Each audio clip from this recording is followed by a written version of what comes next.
Shalom saudara dan saudari yang dikasihi dan diberkati Tuhan dimanapun Anda berada. Jumpa lagi dalam Injil dan Inspirasi hari ini. Hari Kamis dalam Pekan Biasa yang ke-17. Kita akan mendengarkan bacaan Injil dan renungan yang disampaikan oleh Pastor Batliol Cornelius Gervasius, Imam Diosesan Keuskupan Agung Makassar, yang sedang menjalani tugas sebagai pastor paroki Fransiskus Saverius Mesawa, Toraja Barat. Yesus tinggal dalam dirinya. Yesus tinggal dalam diri manusia yang menerima santapan Ekaristi. Mari saudara-saudari, kita awali dengan tanda kemenangan Kristus dalam nama Bapa dan Putra dan Roh Kudus. Amin.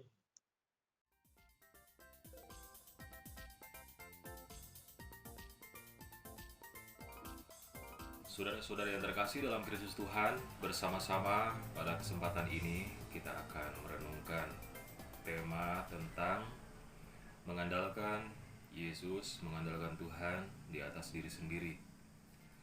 Dan yang akan menjadi bacaan Injil kita dikutip dari Injil Matius bab 13 ayat 47 sampai 53.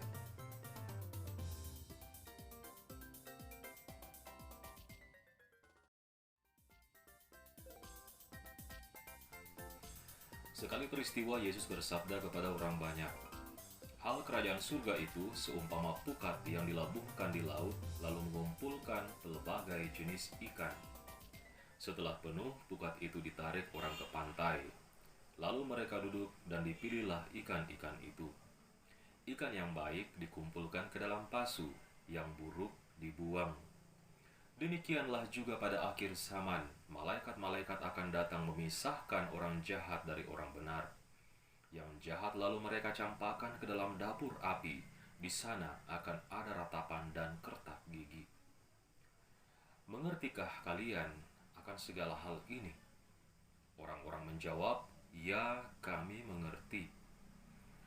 Maka bersabdalah Yesus kepada mereka, "Karena itu setiap ahli Taurat yang menerima pelajaran hal kerajaan Allah, seumpama seorang tuan rumah yang mengeluarkan harta yang baru dan yang lama dari perbendaharaannya." Demikianlah Injil Tuhan.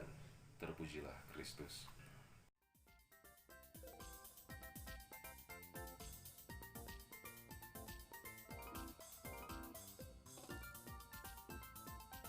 Saudara-saudari yang terkasih dalam Kristus Tuhan, kita baru saja mendengarkan bacaan tentang akhir zaman, perumpamaan tentang pukat. Para pendengar mengerti apa yang dimaksudkan oleh Yesus, apa yang diceritakan oleh Yesus. Jadi ada kemungkinan bahwa mereka itu adalah golongan nelayan. Karena memisahkan ikan yang baik dengan ikan yang buruk, ikan yang tidak baik itu akrab dengan hidup mereka, sehingga tidak terlalu sulit untuk mengerti apa yang dimaksudkan dengan akhir zaman sebagaimana yang diceritakan dalam perumpamaan tadi. Berkaitan dengan tema kita, kalau kita mendengarkan tadi dalam bacaan Injil, Yesus juga mengatakan bahwa kerajaan Allah itu seumpama tuan rumah yang mengeluarkan harta yang lama dan harta yang baru dari perbendaharaannya. Harta yang lama dan harta yang baru sebenarnya merupakan sebuah kiasan yang menunjukkan perjanjian lama dan perjanjian baru.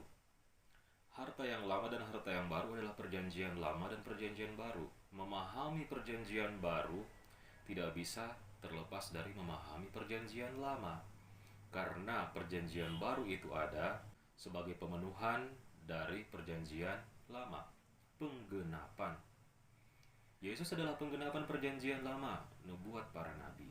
Tepatnya pada zaman Yesus, menurut kesaksian keempat Injil, maka kita akan susah untuk menerima mengandalkan Yesus sebagai penyelamat kalau kita tidak melihat perjanjian lama bahwa Yesus adalah penggenapan.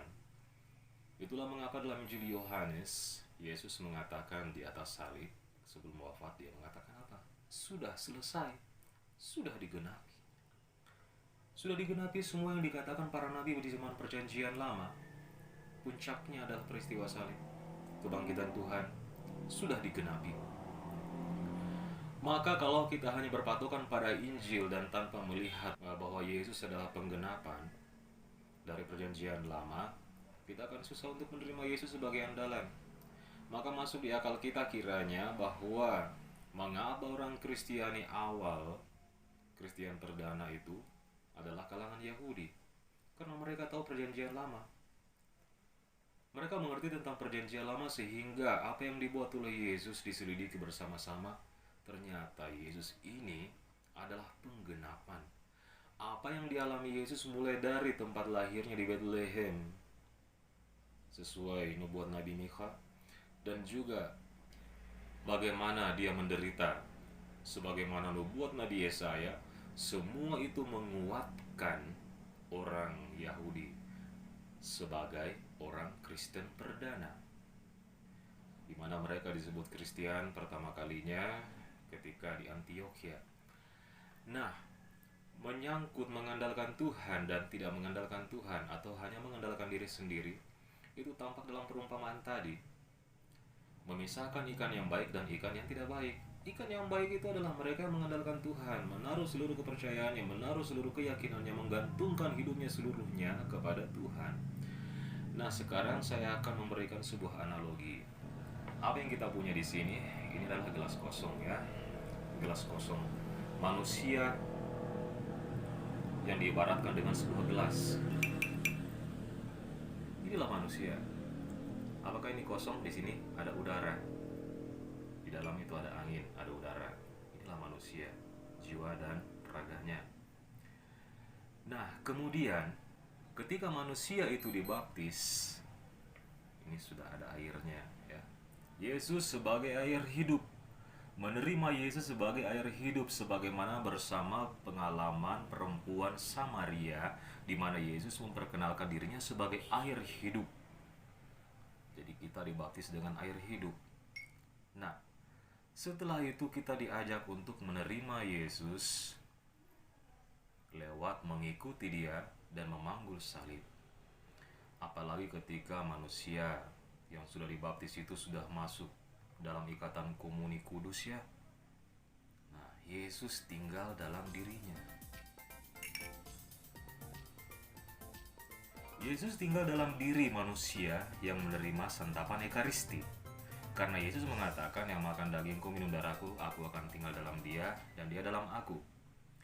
Tetapi kemudian karena keegoisan manusia, ya, dia menerima kuasa kegelapan.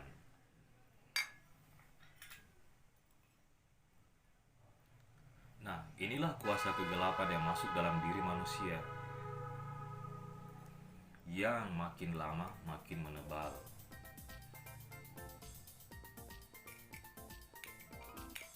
Makin lama makin menebal ya.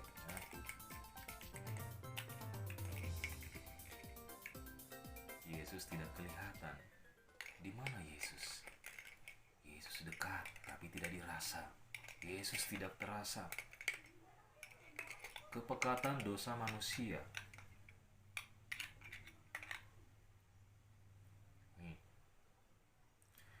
Inilah manusia yang hidup dalam kegelapan.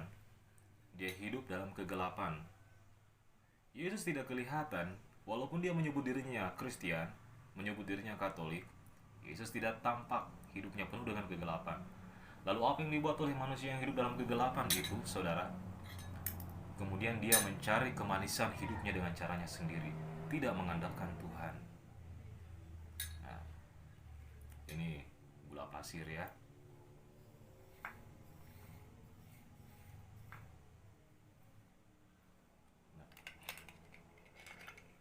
Kepahitan ini sudah ada rasa manisnya, tetapi rasa manis itu tidak berasal dari Tuhan. Rasa manis itu tidak berasal dari Tuhan. Tuhan tidak kelihatan, walaupun dia menyebut dirinya Kristiani, orang Katolik. Tuhan tidak kelihatan.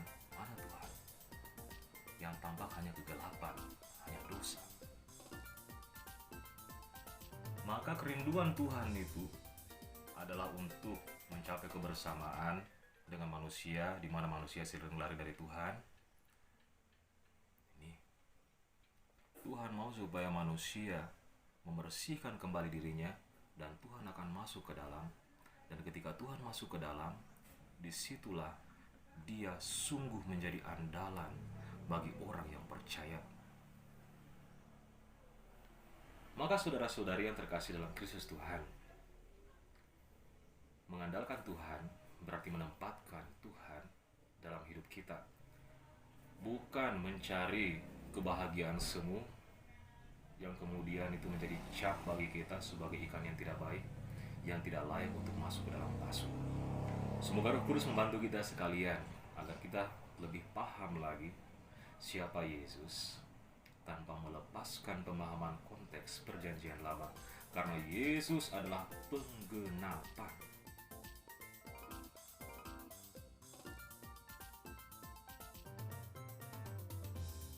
Saudara-saudari, demikianlah INRI, Injil dan Inspirasi hari ini. Atas nama kita semua, saya ucapkan terima kasih banyak kepada Pastor Batliol Cornelius Gervasius atas renungan yang telah ia persembahkan bagi kita semua. Semoga Pastor tetap sehat, penuh semangat dan sukacita di dalam tugas pelayanan. Salam untuk umat Fransiskus Xaverius Misawa.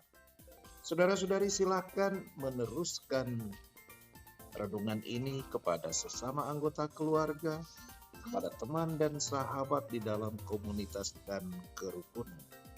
Sehingga dengan demikian semakin banyak orang mendengarkan sabda Tuhan dan boleh terinspirasi olehnya untuk membangun hidup yang baik, hidup yang benar, hidup yang selalu mengandalkan Tuhan, menomorsatukan Yesus di atas segalanya.